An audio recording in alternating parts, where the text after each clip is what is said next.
સપાટાથી એના ચામડા નીકળી ગયેલા છે.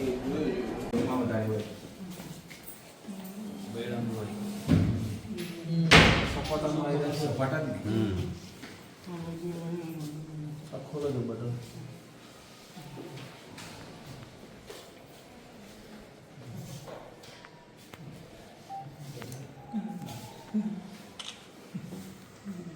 ये ऊपर ना मारो. આ શેનાથી માર્યું હતું તમને? લાકડી બી મારે, પથ્થરથી બી માર્યો કે ભાઈ તો પથ્થરથી બી માર્યો છે. કદાચ પટ્ટા જેવું છે. પથ્થરથી પણ મારે.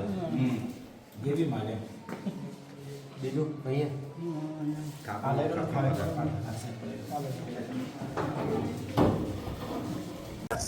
સર, શું ઘટના બની છે ગઈકાલે ડીડિયાવાડા વિસ્તારમાં અને રાજપુરા સિવિલ પર શા માટે આવું થયું?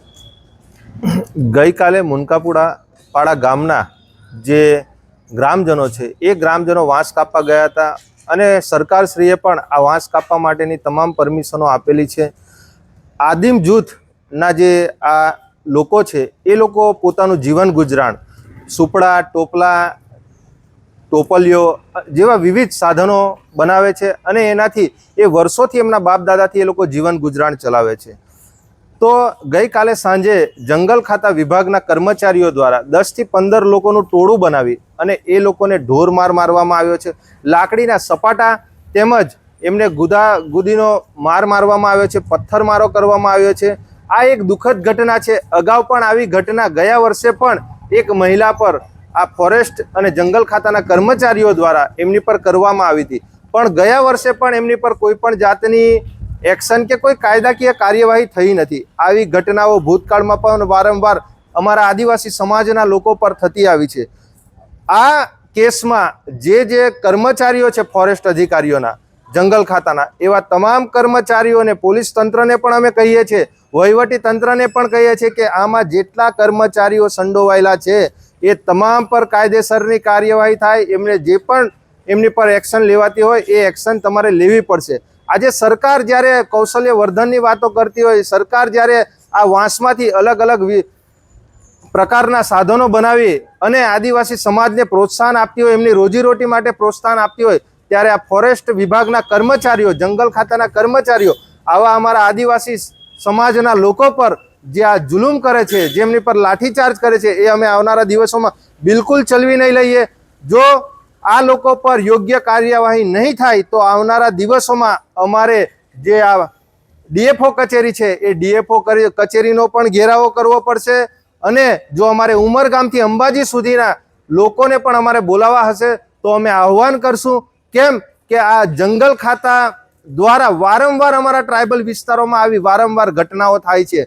આ ઘટનાથી આજે અમે એ પરિવારની મુલાકાત લીધી, એ દર્દીની મુલાકાત લીધી. તમે જુઓ એને કેટલો ગંભીર રીતે મારવામાં આવ્યો છે. અહીંયા ગાડી જે બૈડાથી એના ચામડા નીકળી ગયા છે, એટલો ખરાબ એને લાકડીના સપાટાથી મારવામાં આવ્યો છે. એની પર પથ્થરો દ્વારા હુમલો કરવામાં આવ્યો છે.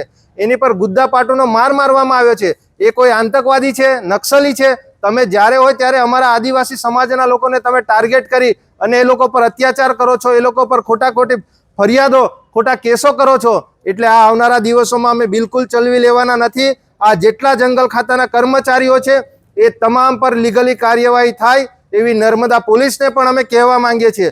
જો અમને યોગ્ય ન્યાય નહીં મળે તો અમારે ડીએફઓ કચેરી અથવા તો એસપી કચેરીનો ઘેરાવો કરવો પડશે. જો જરૂર પડશે તો અમે એસપી કચેરીનો પણ ઘેરાવો આવનારા દિવસોમાં કરશું. નિરંજનભાઈ વસાવા, નર્મદા જિલ્લા પ્રમુખ. ટ્રીટમેન્ટ કરતા નતા એટલે એમને અહીંયા ગાડી રિફર કર્યા છે અને ચલાતું છે નથી. એમને પગમાં પણ બહુ માર્યા છે.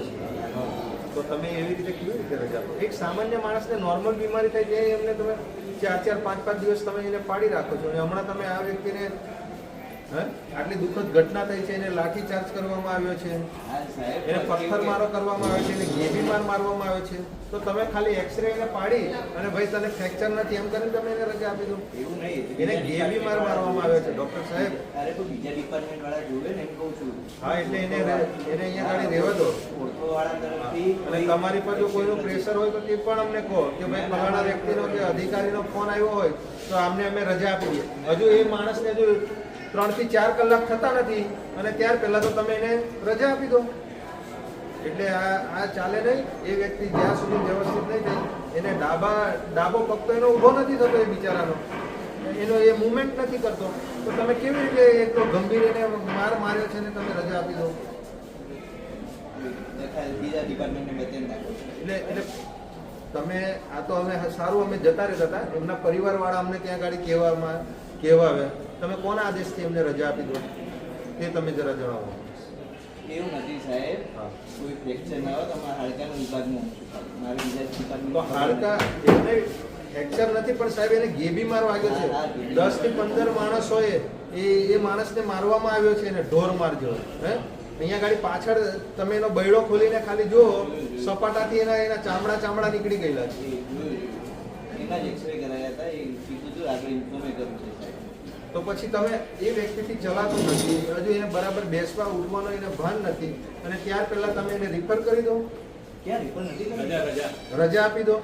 હા એટલે ના, ના, એ બાટલો પતે ત્યાં સુધી વ્યક્તિ એમને જ્યાં સુધી કીધું છે. સારો નહીં થાય ત્યાં સુધી તમારે એમને રજા નથી આપવાની. અથવા તો કોઈ નો આદેશ હોય, કોઈ અધિકારીનો કે કોઈ નેતાનો આદેશ હોય તો તે પણ અમને કહો કે ભાઈ આના કહેવાથી અમે આ વ્યક્તિને રજા આપી દઈએ છીએ. ના, ના, વાત એ વ્યક્તિ જ્યાં સુધી સારો નહીં થાય, હજુ બીજા આવે છે, એમને ડેડિયાપાડાથી રિફર કર્યા છે અહીંયા ગાડી, અને હીરા આવે છે, અને એમને પણ યોગ્ય ટ્રીટમેન્ટ આપો. કમ્પ્લીટ સારા મારા સાજા થાય ત્યાર પછી એમને રજા આપો. હા ચલો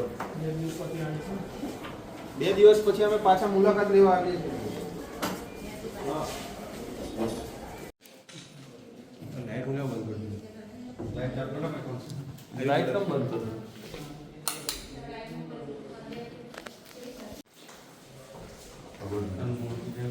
ધીરે ધીરે પાછળથી પ્રકાર ધીરે